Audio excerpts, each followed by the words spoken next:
Well, I think that's important, like what we're talking about on these shows and stuff, is let people know that there is an afterlife, there is another realm that we can tap into and get strength and get help from, and things are in cycles. So we might think that a young person passes away or someone passes away at a certain time. To us, we know they're not dead. They're just in a different form. And I think once people start to realize that, the grief process can get a lot different. I don't want to say easy. I want to say a lot different, because you still miss that, obviously, that physical person. But if you know that they're here in a different form, then it can really, really help in the grief process. I think part of our job is teaching people how to speak their language. And because they know how to connect with us. And I think that's the greatest gift as me doing this work. So we all can connect on some level. We all have the ability to tune in. But I think my mission and my calling has been to teach people how to heal their lives, how to embrace that, how to not to be afraid of it, you know. So I put myself out there so that others can maybe learn and shine and grow from it. And I think that's the beauty. So you got a lot of curious people now, you know, because of TV shows and things like that. And I think they're more open to it. Yeah, I think it's, in a way, it's a blessing, because it's opening up this other part. And I think it's important for people to just be aware. It's like, they've got to trust their gut with what feels right and what doesn't when they're receiving information from somebody. I said take in what resonates and dump the rest, Yeah, because as people open up and it becomes more popular, we kind of flooded sometimes with people that may have good intentions, they may not have good intentions, and that's where we came up with the name of the show, Always Consider the Source. Like you said, if it doesn't feel right, if it's not, then the chances are it might not be right, because people will use grief or other circumstances to take advantage of people and manipulate them. And it's very easy to fall under the umbrella of this type of work of afterlife and mediumship and all sorts of other stuff. And you have to be careful out there, because some people are just some people might be delusional. They think they're doing things, but they're really not. Others might be just, straight up, con people, and other people might just be, coming from a place of ego. Yeah. And you can tell that if someone's telling you some negative things, or they're being judgmental, or certain things like that. If you become upset about certain things, then that's kind of a flag that the person you're sitting with or talking to might not be the real deal. I always say, whenever you're receiving guidance, no matter where it is, whether it's a teacher, whether it's a parent, whether it's, advice on a TV or somebody even doing this type of work, I always say, ask yourself, would God and the angels and that heavenly love talk to me like this? That's perfect. And I always check in and I say, that does not feel like Archangel Michael, or that does not feel like something, God wouldn't talk to me like that. And it's personal. It's your own personal relationship, Some people like to swear, some people don't. So if somebody's swearing at you... I do, but I do it as like an adjective. Yeah. I don't do it to put people down. I just kind of like, wow. Yeah, of course, it's an expression. And, and that's the thing. It's like you always want to check in with yourself. So those people out there who are maybe taking advantage of people are teachers, and they are teaching people about their power, but I think it can be incredibly painful for people in this field, and this work can have like a negative vibe to it, the charlatan energy, the fortune teller, gypsy energy, can all kind of... They taint the pool. I always say, an expression is back people... to the pool analogy. The pool analogy, yeah, they piss in the pool. Yep, there you go. Well, that's what it is. And what happens is everyone, it's kind of like throwing the baby with the bathwater, We'll start getting into those expressions. But it's true. It's because you run into a couple bad apples. Here we go. We should have an expression counter. I know, exactly. Ding, ding, ding. A couple bad apples, it doesn't mean everyone's bad. Yep. I'm going to keep my mouth shut, because I don't know what else is going to come up. So... That's why you're here, Joe. We want to hear what comes out of your mouth. So yeah, right. But again, if we didn't have this other energy doing this work to the extreme, it wouldn't teach people, So I've struggled with that, seeing so much, adversity, or people taking advantage of people, or so many messy Messy mediums. Yes, messy mediums. Yeah, I mean, I put together a program on ethics for mediums, and you know, some basic stuff, and you see it widespread. A lot of mediums, they have no idea about compassion and ethics. So you know, they might have that connection, but are they the best person to sit with for a reading? I mean, they might be able to bring mom through, but are they going to kind of like tweak the message so it's not authentic? And it's hard for especially beginners. So some people have enthusiasm, they're beginners, but they don't know how to separate their own experiences from the message.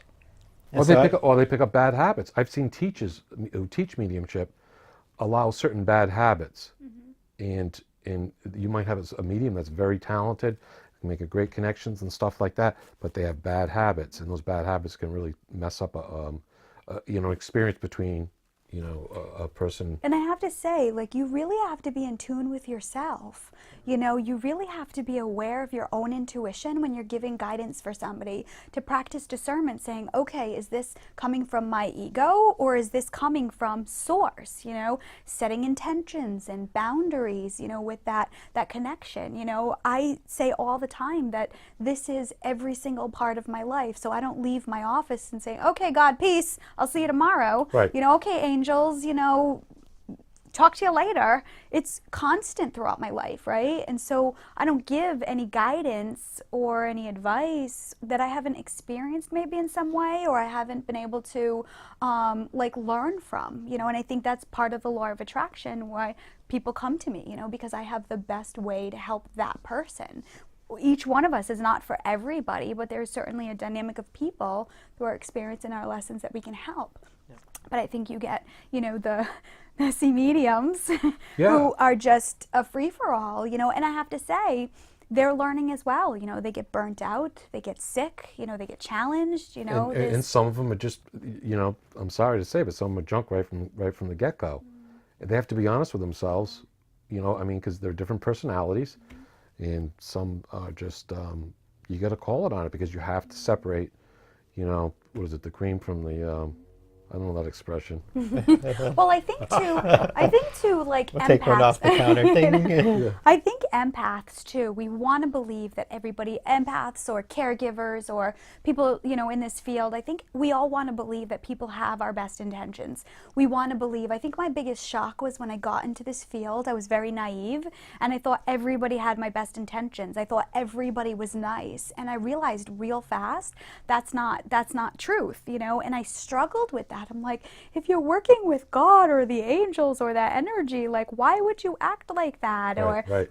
And that's that part of, you know, we have to take the veil off and see things as they are. You know, there are good lawyers and bad lawyers. There are, well, I shouldn't use good or bad, but they're different energies, right? If you want, I can teach you a course and give you a certification in knowing the good from the bad. And that's a joke, because people certify everyone. That's one of my pet peeves, is like, you know, come learn this and I can give you a certificate saying that you do this. It's like, It's a business. you give me a piece of paper, Yeah. like, I can either do it or I can't, but your piece of paper doesn't mean anything. And I mean, anybody can go to Staples and get a certificate and print it out, you know, and that's the... And how often do you see, like, you know, new healing modality, I can give you certification in it, and it's channeling the same energy, but you put a little different twist on it. And Oh, I guarantee you, a year from now, you'll have all different types of new healing modalities, because it's a business and stuff. And this is the same in every single field. You know, it's like, there's great doctors, there's lawyers, you know, teachers.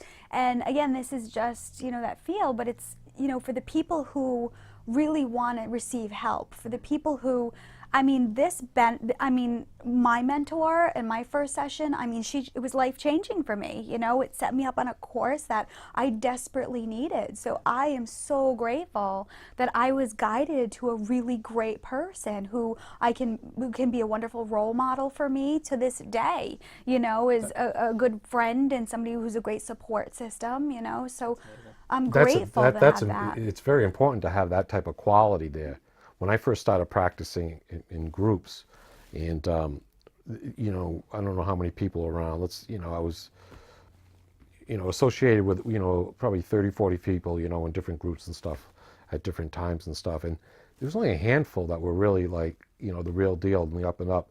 The rest were just like, they were coming at it for different reasons. to fill their ego, to replace a lost relationship. They thought they were going to get into this or something like that. And the real people that were doing it with me, I mean, we have great sense of humor, and we used to call them on it and just be like, we made a promise to ourselves that everything we did and everything we learned was going to be on the up and up, and just see what happens, and we'll just go where it goes. So it just come from a place of pure love. No judgment on what happens. No judgment, because something, I'm not going to waste. I said to a couple of friends that were doing it, I was like, I'm not going to waste my time doing this unless I do it the right way, because it's living a lie.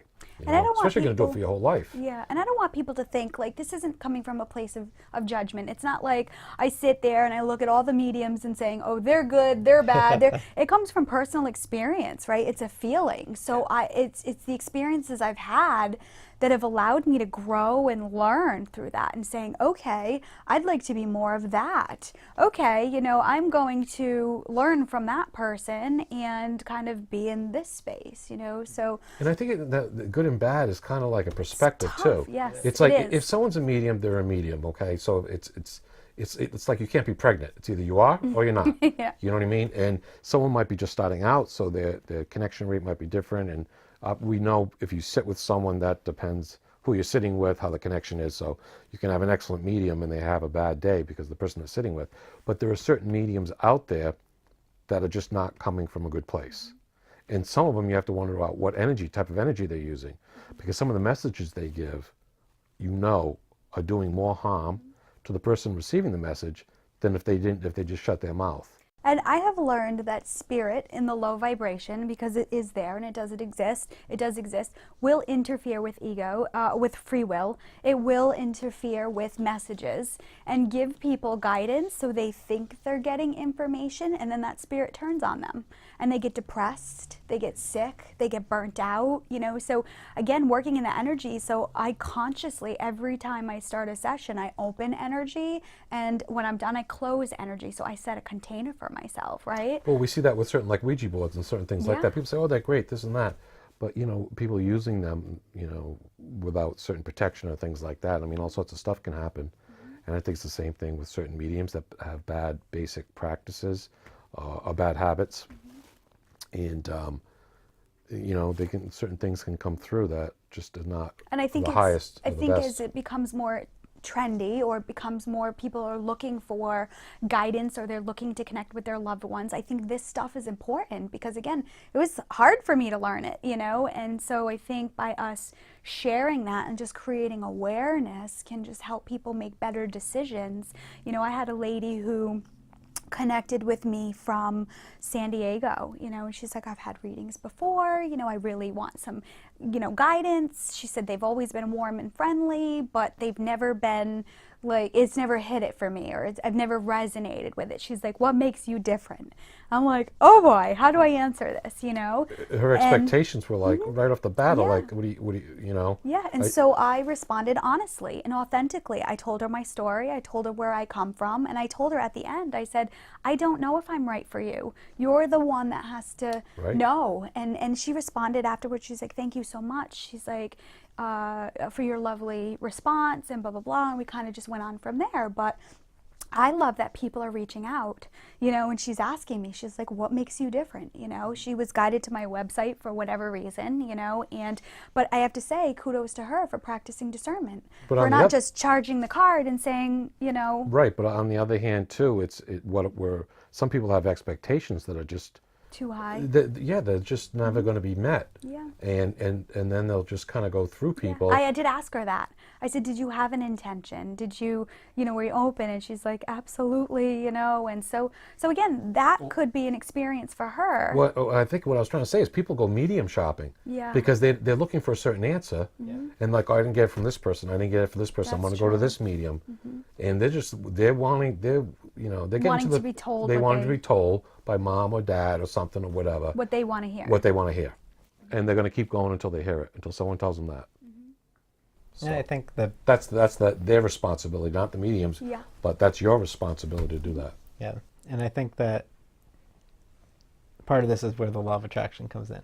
Like, where are you vibrationally? Because if you're, in a place where you're really working on yourself and you're putting the effort in and you're looking at all aspects of yourself and saying, you know, these are the things that I wish I could be better at. And then instead of saying, why God, saying, how God, and working on it, you're going to attract someone that's going to bring you the information that you need. But if you're if you're stuck in that energy where you're just in that muck and you're saying, why, and then you go to a medium, you're probably not going to get something that's going to propel you forward because you're not looking to go forward. And that's the energy that they were in that they've attracted in that space. Right, and that makes it, you know, it doesn't make any difference what medium you're with at that point because you're bringing all that negative energy in, and but you won't find the medium that's right for you if you're in that space. No, right, absolutely not. You know what I mean? You're not going to, if Gladys is someone that can help you move forward, you're not going to find Gladys if you're still looking backwards. Right. And how many times have we had clients come in like this and they get their arms full and they're like, they're shaking their leg like this, and they're like, yep, and they get like, yep, and it's like you feel exhausted after the reading. Totally, absolutely. As opposed to other ones that you feel elated. They're open. And you can feel the love flow through the people, which is kind of like, you know, it's kind of like we get part of that yummy side piece of it. But other people, it's like pulling teeth. So there's a big responsibility on the individual's part and where they're coming from. You know, and as what are your motives when you come for a reading? And as a medium and somebody who's channeling, you know, we should follow a code of ethics. You know what I mean? So I picked up and I looked at the psychologist's code of ethics, and I said, I like that. That's really good boundaries for me. It's really good boundaries for clients. And so I follow that code, you know, and I don't connect with people unless I'm working with them as a client. And I don't read people all over the place because in some way, you never know if you're opening up some old wound that person is not ready to open up. You know, you don't know what you're bringing up by going out and not having these boundaries, you know. And that's one of the reasons why I've stopped doing, like, you know, a quick read. Like I've done radio interviews, hundreds of them, something like, oh, can you tell me something about this? Like a testing type thing, you know, and I take it more sacred, that connection. And that's not even coming into account what you just said is, you know, something could come through in that minute and a half or something like that, and all of a sudden you never heard from this person again, and it could be a traumatic event this particular person had on the other side, and you're leaving them hanging. So I say it doesn't work that way. Right, and it's just, I don't think it's fair to do that. So when people like sometimes right out in the blue, it's like, oh, just give me a reading. It's kind of like, you know, prove to me you're a medium, and I'm like, that's not the way it works, because, you know, if it's serious, if you have a serious problem, you know, there's a reason why you're going to connect, then we'll go forward. And then you can feel the judgment from them, like, oh, they mustn't be good if they can't pick up on anything. You know, that's something that I struggled with too. Like by setting boundaries, people like will judge whether I'm good or not based on it's like a horse and pony show, you know, and that's when I was like, absolutely not, because I'm the one that goes home drained. I'm the one that goes home frustrated. And a lot of times you see this with people that will, you could give them an hour reading or something and bring through all sorts of evidential information of who the person is and stuff, but they won't accept it because they're missing like one thing. And from what I've learned and from other mediums and stuff is that, and from the other side, they won't give you that one thing because they feel like they're being tested on the other side. They're like, okay, we've given you all this stuff and you still don't want to accept that we're here and we're using our energy, you know, to come through this particular medium, and you're waiting for us to say, oh, Snoopy the dog or something like that. We're not going to say it. You're lost, not ours. It's almost like I want to say, like, don't do that to us. Don't say, oh, you're a medium, or oh, you channel, what do you get about me? Don't do that. That's not. To me, it's a game. I don't do parlor games. You know what I mean? And to me, when someone says that, it's like, oh, let's just play. And I'm like, you know, you don't understand. I just brought through a child for parents that, you know, just died in a swimming accident or something like that. This is serious stuff. And for someone just to say, oh yeah, what do you got? Is anyone around me? It's like, you know. It's frustrating. like, and so it's like, how do you separate? Because there are definitely people out there who do that, and there's nothing wrong with that. You know, like, let's say Salem, for example. You know, people go up there around holidays to see what people have to say, and that's perfectly fine too. You know, let's go for a quick card reading, or let's go. Right. How am I going to find love or something? Yeah, and that's totally fine. I think if people can define what they want to be, you know, so we are spiritual advisors. You know, Right. we help people through grief and loss and challenging times. So it's deeper than just, let me throw, you know, pick a few cards and, Right. you know, kind of pull from there. Not taking away from that, because that's how I started. But at There's some a place point, for that, but yep, you have to separate it from, absolutely. you know, from someone that's playing doctor, or someone that actually is a doctor if you know, if you're sick or. So I was watching Property Brothers on HGTV. So watching and, that, huh? yeah, and one of the brothers was working with somebody who owned the house, and he was like a handyman, and he did a lot of projects around the house, and he was good at it. And one of the Property Brothers was challenged with this guy because he was questioning everything Jonathan did. And, you know, Jonathan explained it, and it was such an aha moment for me. He said, he goes, I understand. He goes, but there are people who are handymen and do this as a part-time thing.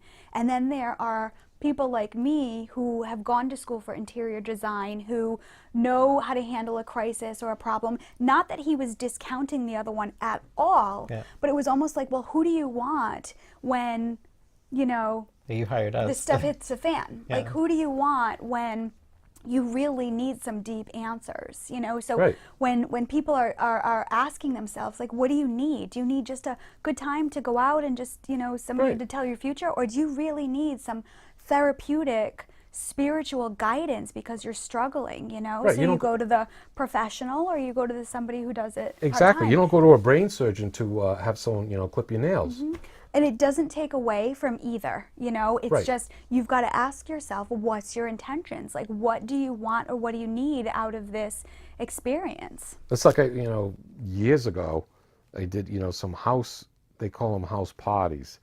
And, you know, I did a few of them and I was like, this is not what I'm, you know, I get into this thing to do. It's like, I'm not entertainment. And some people do that, which is fine. But there's kind of a separation. Like you say, there's different levels. In our particular situations, we take the more serious level, but we also have to, people have to approach us at that serious level. Well, there's entertainers and there's healers. Yeah. Yeah. And what the work that I think all three of us want to do is more of the healing side. It's not really about entertaining, you know. And you know, for me, I don't have people pay me for readings. It's not a business I want to go into because I want to always give it out of love, and I know love is without expectations, and I know and it's just about me. It's about the expectations I put on myself if I'm charging someone for that. So I just said, you know what, that's not for me. This is for me. I love talking to people about things and sharing my experiences and telling them what I think, and then hearing what they think back. That's the part that I enjoy, and there's nothing against getting paid for it, because I think you should when you're doing that healing work. But for me, I know that the expectations I put on myself if I'm charging, and I said, you know what, I can't come from a place of love and have all that judgment on myself. Yeah, I mean, that's something everyone has to work out themselves. Yeah, I and mean, it's all me. It's all about me. all of us go through it. I mean, I went through it 20 years ago and stuff, and someone had said to me, someone wanted a reading, and this particular person just had decided to start charging, and the person said, I can either read this parents of the daughter that was murdered, or and charge them, or do it for free, or I could go work time and a half for my job, and make that money so I can give it to my daughter who's going away for school. So then, you know, we started to realize it's a time issue, you know, and he looked at it that once he had started to charge, he'd get a higher quality of clients, meaning people that were more serious, and he could spend more time reading people and not working overtime at his job. So, you know, when he was giving it away for free, he could only do so many readings. You know, he might be able to do 2 or 3 a month or something like that, maybe 20 people a year or something. When he started doing it full time and charging, he ended up reading 200 or 300 people a year. So he got to share his gift with more people and brought more healing and love to more people because he charged than if he had given it away. And I think it's definitely like if you're kind of go into this as a profession, I think you have a lot of people out there say that, oh, it should be for free, but yet will pay football players and baseball players millions of dollars, but yet here we are like helping people and we shouldn't charge. You know, I think that's such a mismatch of energy. We live in a society where there's a exchange of money for time and stuff like that. And I think that what I just said was a perfect example. It's because, you know, if he decided to continue to do it for free, he'd only be able to get 1 or 2 people a month or something. Mm-hmm. And some people are like, well, you could read them on weekends, but then he says that I'm taking time away from my family. Personal time, yeah. And it's not just me; it's my wife and my children. Or I could read them during the week, and it's like, well, I could be working then because my family needs money. My daughter's going to college. And I think that's part of the process. I think that's part of the worth and value process. Yeah. Mm-hmm. Saying, I have this gift, or I have this talent, and I have this, just like a baseball player or a musician or somebody who's really good in the business field. They have something that they can offer. And why should they have to do other things that they don't like in order to provide an income for themselves? You know? And it takes it away. People don't have access to the person. If that person's working overtime somewhere, they're not doing any good with that gift that they have. It's true. Because they're maxing themselves out. And I think what throws people off is sometimes using that word gift. You know, it's like we have the gift of mediumship. Calling. I think you should say calling. Well, yeah, because I think sometimes when people gifted, people think that it was something that was just given to you and you have. It's like they don't see the hours and hours. Well, that's another thing too. That's another thing. Before we even Absolutely. started to charge and stuff like that, really, we're talking, you know, the courses, the thousands of hours, the oh my God, hundreds and hundreds of free readings, and every medium I do know still gives free meetings of charity fundraisers and things like that. And there's always, if people can't afford them, there's always access where we can get them in touch with someone that can give them a reading. So it's not a matter of someone losing out. Yeah. To me, it's a matter of, and you know something, the more you put yourself out there, there's, you know, some people say, oh, this guy's making so much money now. Like, let's say John Edward, you know, he's all in it for the money, blah, blah, blah. John worked very hard before he started to write his books, before he got his TV show. And he deserves. And now once he got the TV show, it's not his fault that his TV show is a national show that's bringing in millions of dollars. That's just a, you know, that's just a byproduct of it. But again, like you said, he worked really hard. Tony Robbins, another one. So he's $1 million for one private coaching session. Well, guess what? He's earned it. How many hours has he worked, and how many events has he done, and how much?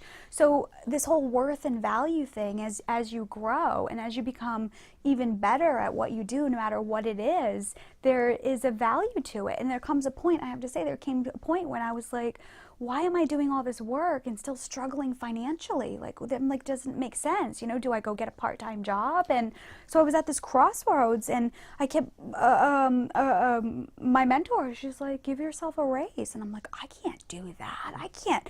And she's like, but why? She's like, you've earned it. You've learned so much, and you're in such a better place now. And you you've put your grown life, it's your so life, much. your life career. And I think in this field, I think we have to, you know, take on our worth and values. I mean, we're moving more into a service industry, a service world, you know. So we have to look at seamstresses and hairdressers, and you know, they're all providing a service. And sure, they could give their services away for free, but they wouldn't be able to support themselves and have a living. And I think this is just economics, right? 90% of the people that do what we do are not going to get rich from it. You know, it might pay some bills and stuff, but I guarantee you there are very few that can raise a family, you know, of 3 or 4 or 5 people doing this. And if they do, it's because they've gotten access to a wider group of people and stuff like that. So people think that people... And they're working at it. They're working hard and people think that people go in it for the money. It's like, that's crazy. There's so many ways to make more money than doing this. You have to... We do it because of love. Yeah. And we want to help people. For me, it's a passion. Like, I'm drawn to it. We have to do it. Yes. We have to do it. And so I think it's... you know, when you get to the money thing, I remember when I first started charging after listening to my friends' experiences and stuff, I had dropped a pen. I came home from work and I was in the bathroom and I was cleaning and a pen went into the toilet just as I was flushing it.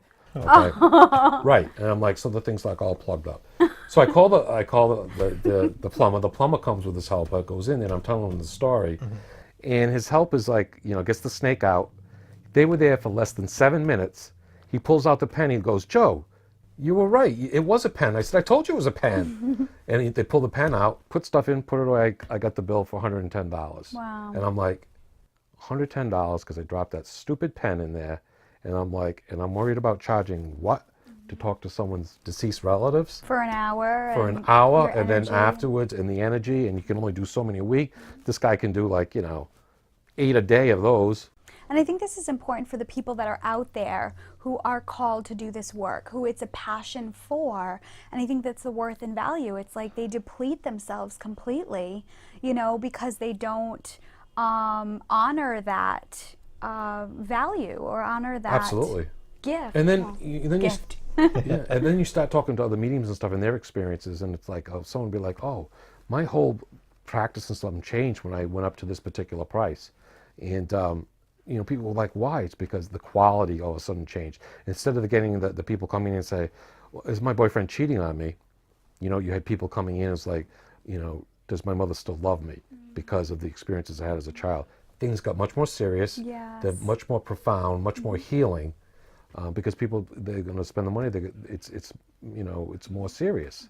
And it's not about the money, it's about the ability to be able to do this in a free space so that we can be clear, open, and ready to receive. When I was depleted and couldn't pay my bills, and it was hard to focus, it was hard to be there. So, being in a better space now, I see the difference in how easy it is. I mean, I was working part-time as a paralegal, and I was doing this work, growing my business, and it was as soon as I let go of that paralegal job and said, okay, I'm going to do this full-time. And at that time, the business partner that I worked with, she was leaving. I wasn't going to have the income from her splitting the cost. I wasn't going to have the money I was getting from the law firm. And I was just like, well, this is the true test. And I have to say, it got so much better after that.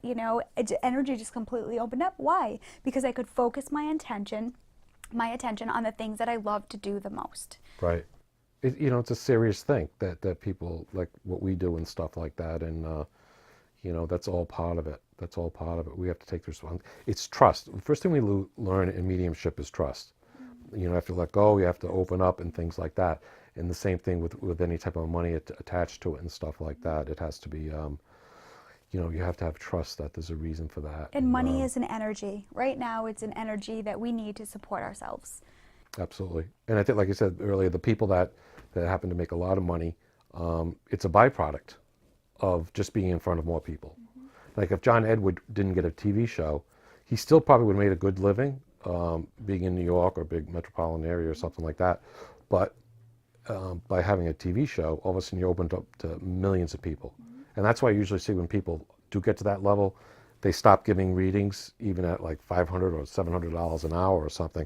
It's because of their time. They don't have time when they can help more people by doing large group readings. And that's the growth too, because then you get other mediums who will come in and be able to fill those spots, to be able to do the one-on-ones for people. And then and then they grow and they grow and they grow. And then again, it's just a cycle. It's a cycle of energy. There'll always be somebody there to support the needs of society, people in any field. Right, and you want to help as many people as you can. And you can't if you're limited by your perception of money. Unless you're born rich or you have some type of trust fund, we all have to make a living some way, or to pay expenses and stuff. Plus, I mean, even like writing my books and stuff like that, people are like, oh, people write books to make money. It's like, listen, there are 5 million books on Amazon and stuff, and there's like maybe 0.5% of people make a living off it. It costs money to produce books. It costs money to take 3 or 4 months off of your life to write a book, So I think people equating money to the things we do, I think they're separate. They should be separate issues. Absolutely. Well, thanks everyone for joining us tonight. We hope you enjoyed the show, and we look forward to having you view our next few shows, and hopefully you'll subscribe to our channel, and we get to answer all your questions. Yeah, and really, in the comments section or on our Facebook page, ask us questions that you want us to talk about. Let us know feedback, what you're thinking, things you'd like to see changed or adjusted. We're open to all your feedback. We want this to be not just a conversation between us, but a conversation with you. Mm-hmm. And like I said, this helps us too, by being able to be challenged and kind of explore and kind of go deeper. So as always, we want you to remember to always consider the source.